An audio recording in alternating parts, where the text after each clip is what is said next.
आज आपण पाहूयात WH वर्डचे छोटे छोटे सेंटेन्स. तर ते कसे बनवायचे, त्याच्यासाठी काय काय लागत असतं.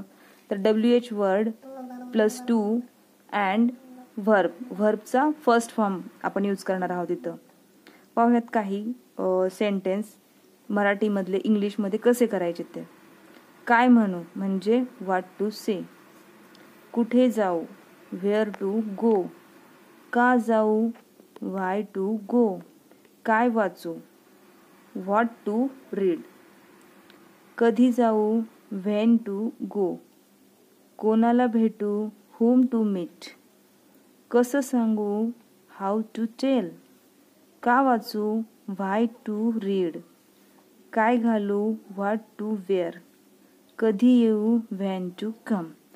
असेच सेंटेन्स आपल्याला रोज आपल्या जीवनामध्ये यूज करावे लागतात.